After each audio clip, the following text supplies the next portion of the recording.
Are you ready to charge into the future? Governments and car manufacturers are touting electric vehicles as the wonder antidote to climate change. But in future, how many electric cars will roll down on roads? Well, this is an unanswerable question. However, the sure thing is that EV market will grow at a fast pace over the coming years due to heightened environmental concerns, greater availability of models, increased cost competitiveness with conventional gas vehicles, and improved vehicle ranges. Just in the US, electric car sales have increased from meager 0.25% of total car sales to around 5% in the last decade.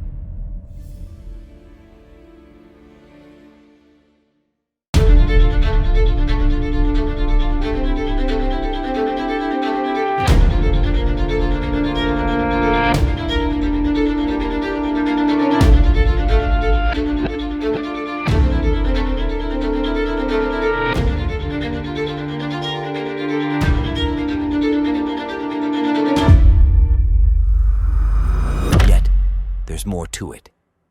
As per a report authored by Providence College professor Thea Riofrancos and scholars at UC Davis, the automobile is intertwined with climate, health, and social outcomes. EVs may eliminate tailpipe emissions. They nevertheless interact with urban design, pedestrian safety, and the socioeconomics of mobility in ways that aren't necessarily beneficial. While EVs are essential to reducing carbon emissions, their production require a significant human and environmental cost. EVs require 6 times the mineral input by weight of conventional vehicles, excluding steel and aluminum. So what's the catch here? To comprehend this, let's go to Democratic Republic of the Congo, the second largest country in Africa. Congo is home to more than 50% of the world's cobalt reserves. It has an estimated 3.6 million tons of cobalt available for extraction. China is the biggest investor, owning 15 cobalt mines in Congo. Cobalt, a vivid blue mineral, might sound bizarre to you because it wasn't important earlier. Suddenly it's in spotlight and I'm obsessed why. You might have guessed where we're heading. Cobalt has become essential because of the energy transition. EVs are now the largest driver of cobalt demand. They promise a clean energy transition amid the ongoing climate crisis and rely on cobalt for electric car batteries. Unlike lithium, which was super important earlier, cobalt is more trustworthy as it contributes to higher energy density in lithium-ion batteries and accordingly translates into longer driving ranges and improved performance. Since there's cutthroat competition among electric car manufacturers, therefore these perfections provide manufacturers the competitive advantage.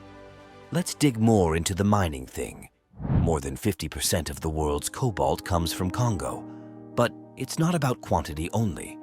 Congo's mineral ores tend to contain about 3% cobalt, compared to the global average of 0.6% to 0.8%. As electric cars putting pressure on cobalt demand, global production of cobalt has been increasing rapidly, and it has been doubled in the last decade. Production rates have risen even faster in Congo. A decade ago, it was mining half of the world's cobalt, and now it produces more than 2/3. The question is, who's going to control the supply chain of this precious and finite resource in the future? Cobalt is also part of lithium-ion batteries used in mobiles, laptops, tablets, Bluetooth headphones, and electric toothbrush. It's also used as catalyst in oil and gas industry. You might think that with so many natural resources, Congo must be one of the world's richest countries. Unfortunately, Congo is one of the world's poorest countries.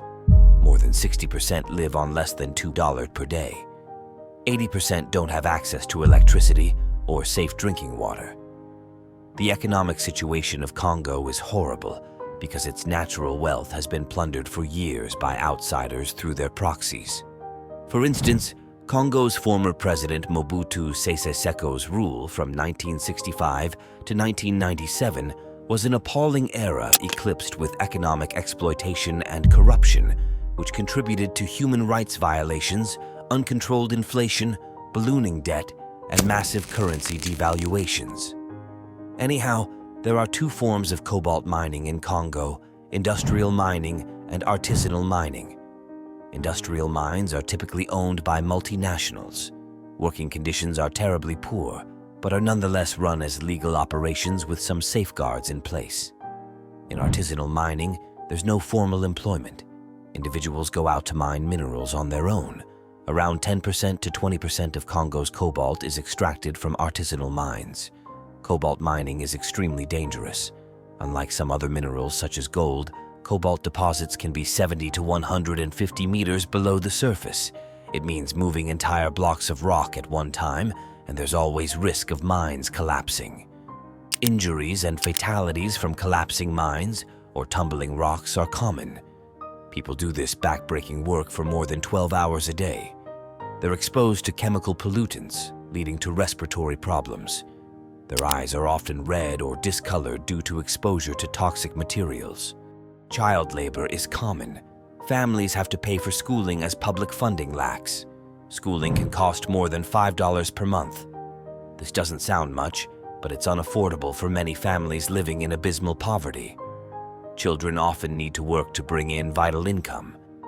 After knowing all of this, do you think that transition to EVs for curbing carbon emissions for sustainable green revolution is the same old story of child labor, deforestation, contaminated rivers, power resource race, and human exploitation? You might have a clean and net zero carbon world in your imagination where everyone is living in harmony, but the real world is different.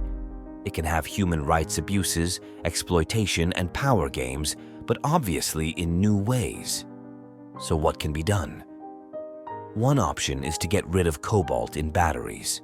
Tesla has made a move to cobalt-free batteries. Cobalt-free iron phosphate batteries are also cheaper than lithium-ion batteries. Sodium-ion batteries are also cobalt-free and entering the race, spearheaded by Chinese manufacturers. These batteries are making their way into the European markets. Nonetheless, cobalt is very different from fossil fuels. It's used in refineries as a catalyst for desulfurization of fuel. Since catalysts only help with reactions occur, therefore cobalt isn't part of fuel we buy. Hence, it doesn't spew from the exhaust for entering into the environment. The catalysts in refineries are usually recyclable, and refiners have been recycling spent catalysts for years. Cobalt's recycling can be improved to reduce adverse impacts and need for mining in the first place. Undoubtedly, fossil fuels need to be phased out, and electric cars are an integral part of a greener future. Nevertheless, drastic improvements and steps are required to ensure that energy revolution is truly clean and fair.